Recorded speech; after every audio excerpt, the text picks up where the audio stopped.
नमस्कार. मी प्रसाद घाणेकर.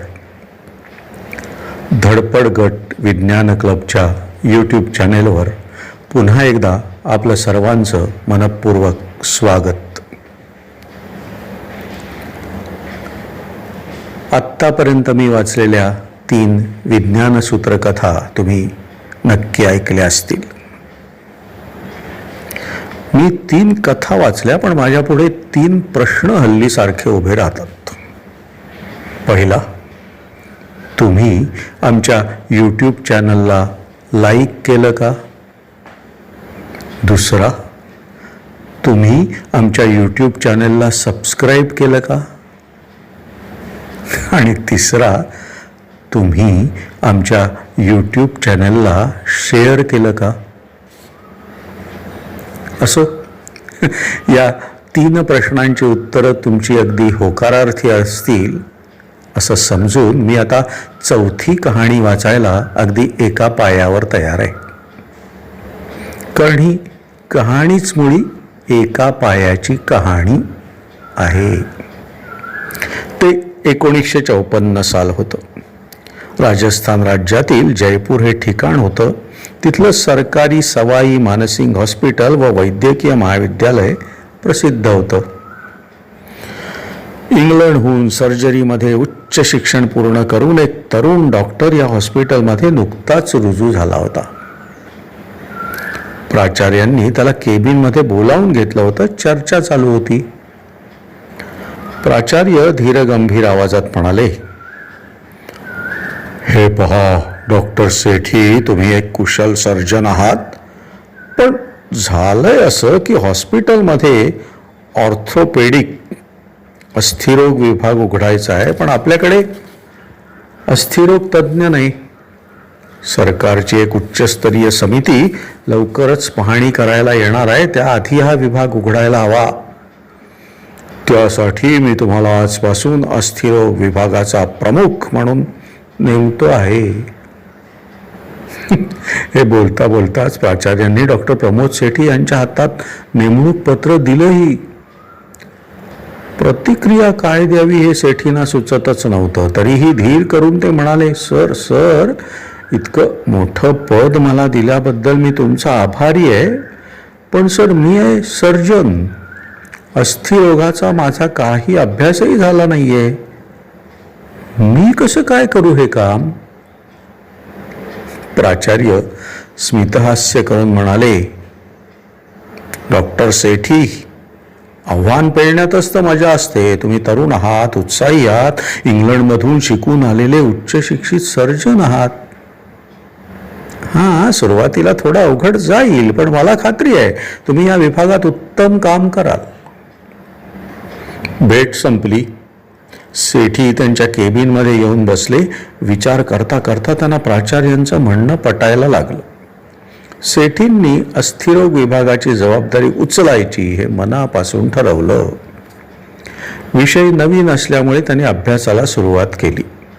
त्यांनी हात पाय गमावलेल्या रुग्णांना मानसिक आधार देणे व फिजिओथेरपी करणे यावरच सुरुवातीला जास्त भर दिला, पण त्याचबरोबर अपंग लोकांना कृत्रिम पाय बसवून घेण्याचा सल्ला ते देऊ लागले. एक दिवस त्यांच्या केबिनच्या बाहेर बऱ्याच रुग्णांनी व त्यांच्या नातेवाईकांनी घोळका केलेला पाहिला त्यांनी. या घोळक्यात रामचंद्र शर्माही होता. तो कुष्ठरोग विभागात कुष्ठरोग्यांना निरनिराळ्या हस्तकला शिकवण्याचं काम करत असे. तो उत्तम कारागीर होता. चित्रकला, मूर्ती बनवणे, लाकडात कोरीव काम करणे, सुतार काम करणे अशा बऱ्याच कला त्याला अवगत होत्या. डॉक्टर सेठींनी रामचंद्राला विचारलं, तू या लोकांसोबत इथं काय करतोयस? डॉक्टर साहेब, हे सगळेजण माझ्या ओळखीचे आहेत, त्यांना तुमच्याशी बोलायचं आहे. बरं, 4-5 जणांना माझ्या केबिनमध्ये घेऊन ये. सगळ्यांना नको, गर्दी नको उगाच. केबिनमध्ये या लोकांशी बोलणं सुरू झालं. डॉक्टर साहब, आप पाव बिठाने को कहते हैं. तुम्ही कृत्रिम पाय बसवायला सांगता, पण परवडत नाही हो, एक जण म्हणाला. हे पाय परदेशी बनावटीचे आहेत, महाग आहेतच, वजनालाही जड आहेत. जिथे फिट करतो तिथे जखमा होतात. दुसऱ्यानं साथ दिली.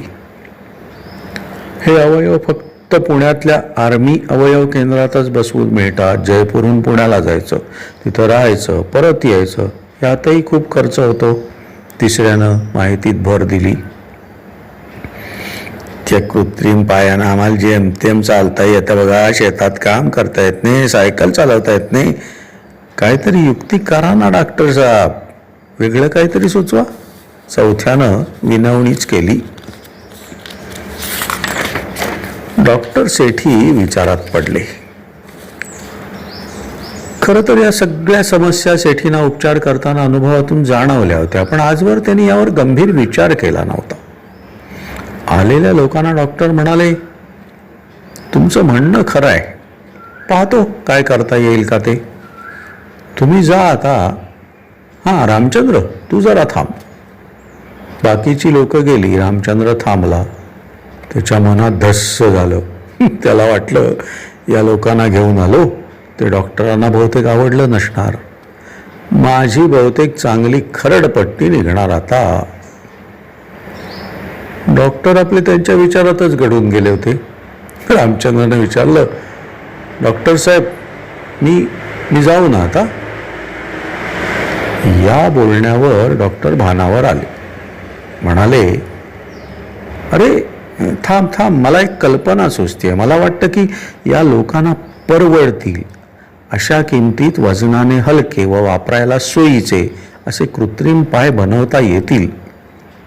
मी अभ्यास करून डिझाईन बनवतो, त्याप्रमाणे तू मला कृत्रिम पाय बनवून द्यायचेस. हा रामचंद्राला अनपेक्षित धक्का होता. तो चाचरत म्हणाला, काय डॉक्टर साहेब, गरिबाची थट्टा करता काय? तुम्ही कुठे, मी कुठे? मी पडलो एक अनपड कारागीर, मला कसं जमेल हे काम? डॉक्टर सेठी त्याला विश्वासात घेत म्हणाले, हे बघ, तू अनपड असलास तरी तू एक उत्तम कारागीर व कलाकार आहेस. तू तुझी कला कुष्ठरोग्यांना शिकवतोसच. तुला हे काम नक्की जमेल. मी आहेच मदतीला, नाही म्हणू नकोस. रामचंद्रला विचार करायला फार वेळ लागला नाही. अशा कामात आपली मदत होणार याचा त्याला आनंदही झाला. रामचंद्रचा होकार मिळाल्यावर डॉक्टर जोमाने कामाला लागले.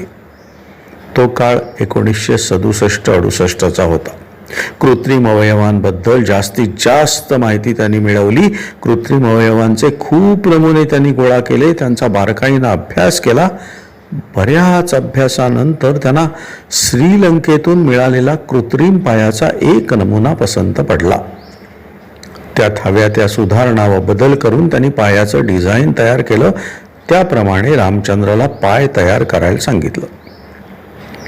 डिझाईन पाहिल्यानंतर रामचंद्रच्या डोक्यात विचारांचं चक्र सुरू झालं. तो एक दिवस घरापासून हॉस्पिटलमध्ये सायकलवरून येताना त्याच्या डोक्यात हेच विचार चालू होते. तेवढ्यात ठोप असा सायकलच्या टायरमधून आवाज आला. ट्यूब आणि टायर दोन्ही फुटले होते. सायकल हातात घेऊन तो सायकल दुरुस्तीच्या दुकानात पोचला. नवीन टायर ट्यूब बसवून घेतले, पण ते जुने टायर ट्यूब त्यांनी स्वतःबरोबर घेतले आणि तो हॉस्पिटलमध्ये आला. क्षणात त्याला कल्पना सुचली की या फाटलेल्या टायर व ट्यूबच्या तुकड्यांपासून पाय बनवता येतो का ते पाहूया. कुष्ठरोग्यांना तुझ्या खोलीत शिकवत असे त्या खोलीतच त्याचे प्रयोग सुरू झाले. त्याने टाच लाकडाची बनवली. इतर भाग या टायरपासून बनवले. एक पाय तयार करून डॉक्टर सेठींना दाखवला. आता सेठींचे प्रयोग चालू झाले. अपंग रुग्णांच्या पायांची मापे घेऊन तसा पाय तयार करण्याचे काम सुरू झाले. हे पाय वापरणाऱ्यांनीही त्यांच्या अडचणी सांगितल्या. सुरुवातीला पाय वजनाने जड झाला. साहित्यात बदल करण्यात आले. डिझाईन पुन्हा पुन्हा बदलले. हे पाय रुग्णांना वापरायला दिले. त्यांच्या अडचणी समजावून घेतल्या. अखेरीस खूप प्रयत्नानंतर डॉक्टर सेठी व रामचंद्र शर्मा यांना रुग्णांच्या पसंतीस उतरेल असा पाय तयार करण्यात यश आले. व्हल्कनाइज्ड टायर वापरल्याने पाय वजनाने हलका, टिकाऊ व जलरोधक झाला. आतल्या बाजूला कडक रबर वापरण्याऐवजी स्पंज वापरला. पाय फिट करण्याच्या गुडघ्याच्या जागी मापानुसार रबर पाचरीसारखे कापून बसवले. टाचेच्या बाजूला मायक्रोसेल्युलर रबर लावले. पायाला त्वचेशी मिळता-जुळता रंग दिला. अशा प्रकारे या दोघांच्या प्रयत्नातून जो पाय तयार झाला तोच जगप्रसिद्ध जयपूर फूट. रुग्णांना परवडेल असा हा जयपूर फूट आजही लक्षावधी गरजू अपंगांना साथ देत चालतो आहे. भारताबरोबरच भारताशेजारच्या पाकिस्तान, बांगलादेश, नेपाळ, म्यानमार, चीन, अफगाणिस्तान या देशांमध्ये तर तो वापरला जातोच. शिवाय व्हिएतनाम व आफ्रिकन देशांमध्येही त्याला खूप मागणी आहे. त्याची किंमत सर्वसामान्यांना परवडणारी आहेच. शिवाय हे कृत्रिम पाय वापरून लोक शेतात काम करतात. कित्येक जण सायकलही चालवतात आणि काही तर झाडावरही चढू शकतात.